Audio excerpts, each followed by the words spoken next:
Thongje la laga la o hari moisi. Thong ai de thong masam se le ga ha na sa si thongje na hawai wali le bane ba ko present gi thonga ha ga mi mamai sit nan ba thoi ga ha nu pi shoi thok pai wa akoi si thongje la le ba ko si thong si da gi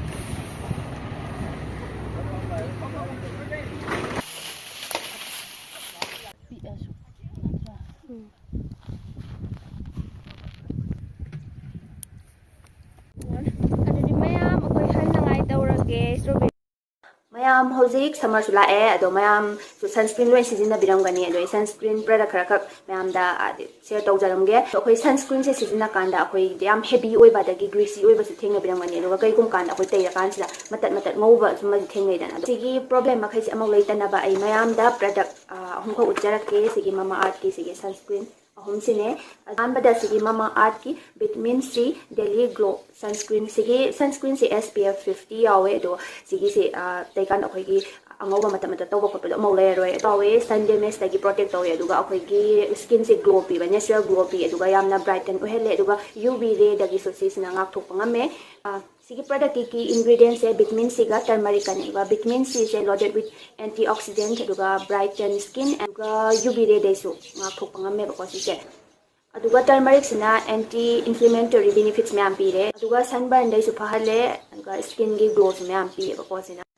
aduga magi texture se yamna light weight oy aduga tai matam yam thune absorb to oy aduga akoi gi non sticky oy ko akoi sida namda lawa khot pa mo leite sisna ba yam nungai am ai sigi product se me am da hai leiraga ucharake. The brand pointers are Plant Goodness Initiative. Every time you buy from them, Mamaearth will link your order on the website to a tree that they plant. By 2025, Mamaearth is aiming to plant 1 million trees as part of this initiative. Plastic positive. Mamaearth is plastic positive. They recycle more plastic than they use. They now recycle over 240 empty plastic every month. Yamna skin do glow pi ba yamna aduga pura langkat le glow ni pura sidi aduga yamna kena thuna absorb tawe aduga nappa khot pa mo leite aduga sigi Mamaearth ultra light sunscreen bai punglang gare yung ultra light Indian sunscreen se sigi ki ingredients ina carrot seed ka turmeric ani aduga sigi sunscreen se SPF 50 yawe aduga khoi gi Indian gi skin da yam suitable oy aduga long lasting sun protection su oy ai hojik tairaga ulak ko khutta oina tairage mai da ma tairam dina tai ganda yamna light weight oy aduga kaino oy non sticky oy le aduga si na pakhot pa mo leite tai ba yam nuaye si aduga sigi ahum suba product rice sunscreen gel sigi sina akhoi gi magi ki ingredients se rice water ga aduga niacinamide ka yawe aduga sigi product isu SPF 50 yawe rice water sida akhoi gi antioxidant myam yawe aduga akhoi skin gi healing benefits myam su phang niacinamide sina akhoi gi ahan sum chahiyam kholakanda akhoi gi skin da khui ba wrinkle lak pase sum ba si han tahan bangame sisu ai apply taraga ucharake rice sunscreen gel se put oina tawrake ko amna light weight oy ba pochi tei ba duga jar ka su chille to poche aduga angau ba khot pa kem leitre to nappa khot pa mo leite tei ba yam nungai production se art ki production se medsafe certified oy aduga toxin adagi harmful oy ba chemical kem te yaude aduga Mamaearth se Indian brand ni aduga plastic positive su oy aduga Mamaearth ki production se Amazon Nykaa Purple Flipkart ta phangbigani aduga adomna aidi hojiti adomgi anakpa store da so adum phangbani ado anova store adum hang taragadi mayamna comment natraga message tawbi adomna Mamaearth ki official website natraga app ta sangaga akhoi gi coupon code 2023 se sizinaraga lai taragadi 20% su off phangbigani. Mamaearth is a cruelty free brand, so no form of animal cruelty will be allowed in the videos.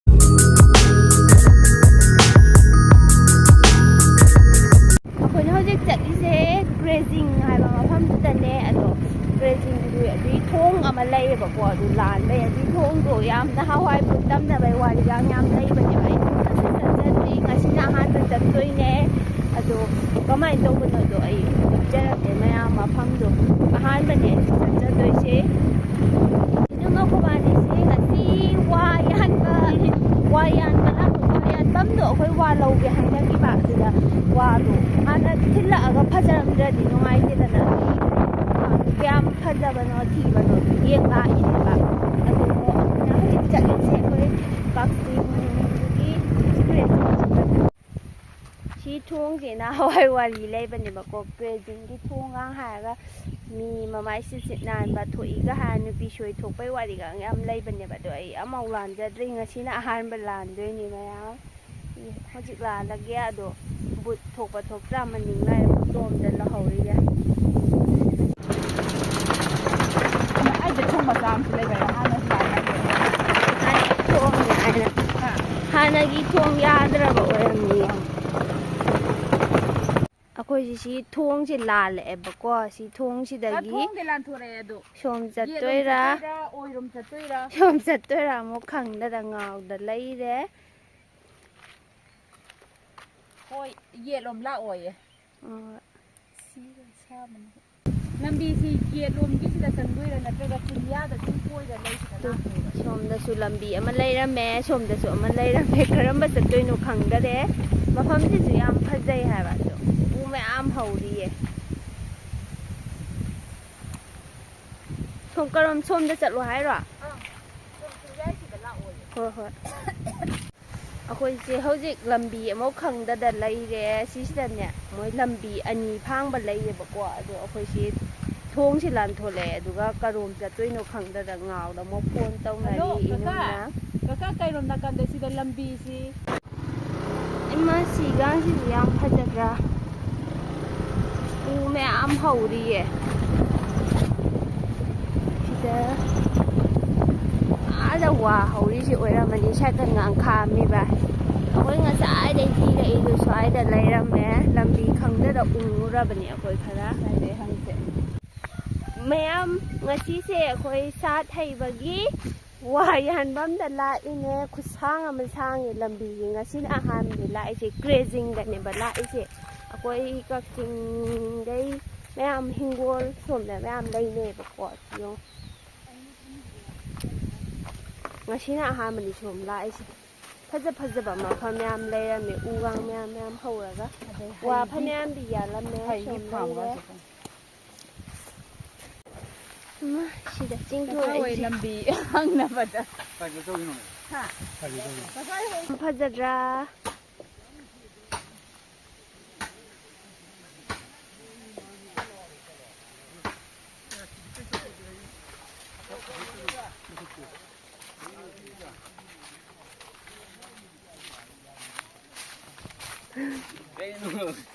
ꯁꯤꯗ ꯂꯩꯔꯦ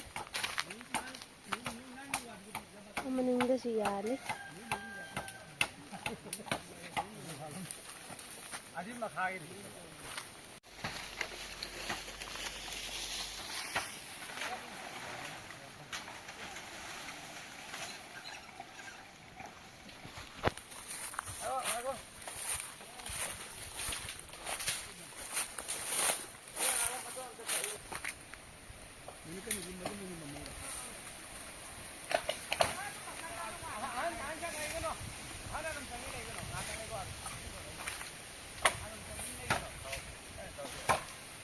ꯈꯤꯇꯪ ꯐꯖꯕ ꯈꯟꯕꯤꯌꯨꯀꯣ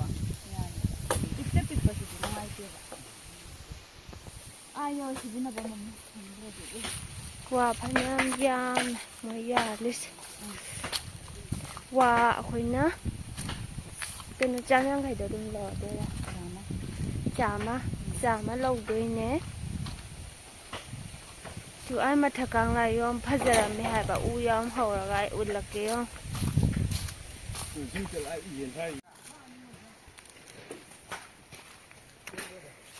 ꯁꯣꯝ ꯅꯥꯀꯟ ꯃꯅꯨꯡꯂꯣꯝꯗꯁꯨ ꯌꯥꯜꯂꯤ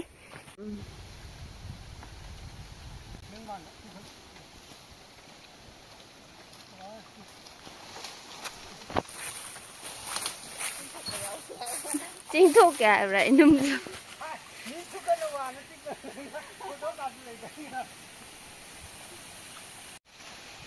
ꯋꯥ ꯌꯥꯟꯕꯁꯤꯁꯨ ꯋꯥꯕꯖꯥꯠꯅꯤ ꯃꯁꯥꯒ ꯀꯩꯒ ꯋꯥꯗꯤ ꯑꯗꯨꯝ ꯐꯗꯤ ꯐꯖꯔꯦ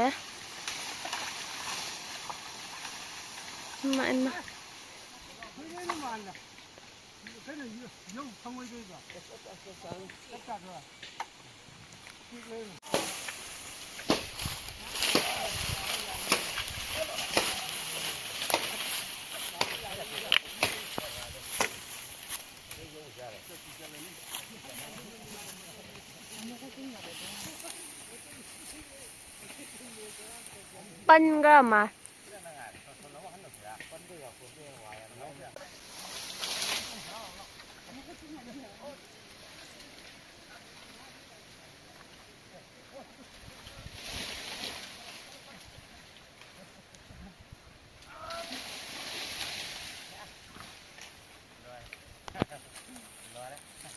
Wado phanyam yale moi chu dore ba masing chama ne ba logdoi se adu akoi hana chatlamage aduga thabak subam da oina akoi ngai lairage aduga moi adum pura ani wara se maningi u mayam hauba se sida ai utlake mafam si yam phaje ba ko sida leire inum sutti herwe ngak tang sala Sima pamse. Aina som video namganda di yam phaza ba yom dress ya ko do aseng ba di yam phaza si. Ame ai phamba mum la ka inom si lai. Tu. Ima ai puki gang la yam phaza hai ba. Tu agi puki yam phaza hai ba.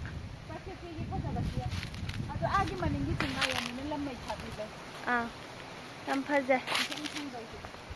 somna kan si yam phaze mai gang su thali ya mathak la ha pe ka khatla yeng se la amina yaushil lamage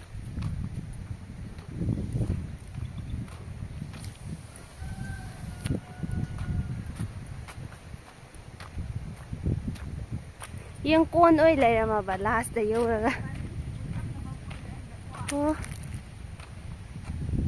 Sida leire de som da sum kumda graga na ai makharai da turien lei doine ba ko si makharom si kumgraga do sine ma si puki yango si ji pura ihingje kang tau ho ba ma le nong na ko som na kan da na moi dragon fruit adu thaba moi ma mayam thari se jadra ima ada su mayam dum dum hori yom hoye pan ba yong yam pali moi agira pura ada pali ba dragon fruit pali mata oi tri ba khang bi ayong cha su ku na yong yam pali cha pali lambi yam phatte ko bong pat abati ga haido thaina kam pharam mo lambi si yam chu chi e kano diga ya thobana la hanga maru mayam ma hoje jaiba matam yau chila e sanda alu su mayam thare alu gi na khidam wa le ma ko som sa ma somna kan jo hanga ngaktan dei aswai na strawberry thabam ama laibne ada dei strawberry asi khajil sira na strawberry thabam laide ado masido ado ko aseng badi wa do kilap ne ba do sum la inge da si lambi chu oire strawberry thabam se hybrid changam ge ma kyam pala mo kamai tobun yeng na se thaigon ising fancy la chelai strawberry kyam pala mo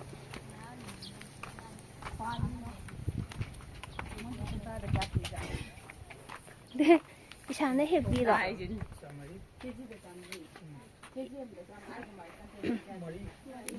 isana hek chadera inum pola som da bai mayam mi su mayam hek lari agoi su khara he age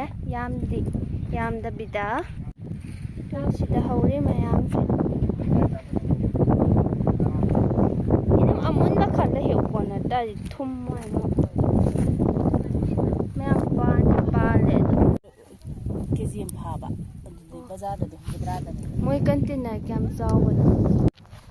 pik pudi pi asu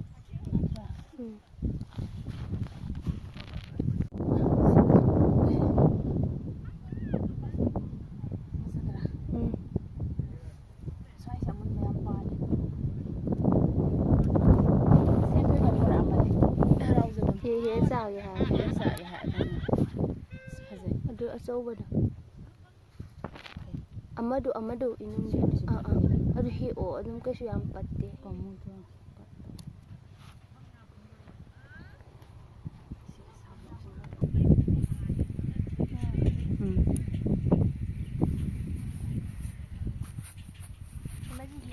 이마 파자예. 좀 짜와 만디 내요. 문디 해오라. 하. 해요. 짜고. 해도거든. 이제 문디. 리온 파자죠. 이마 파자예. 맞아, 파자예.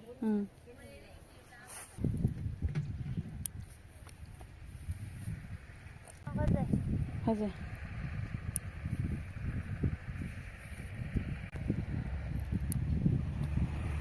masih pambiya loi kang ni sino ai ti pambiya na ti e do strawberry man ka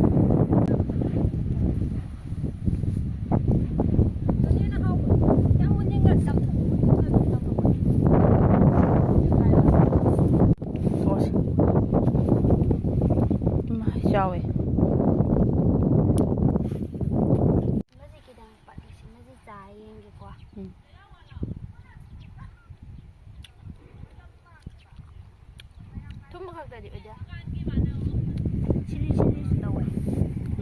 Strawberry how ba si manam nusi ba si dan.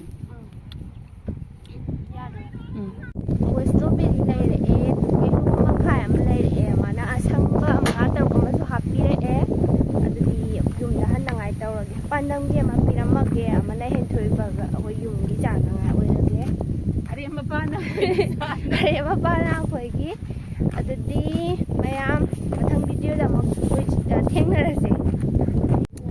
adudi mayam koi han ngai tawrage strawberry se ati phajai adu thumbadi khara wale khoi rom gi strawberry se ko Akhoi ngasai wasa madu sida thungare.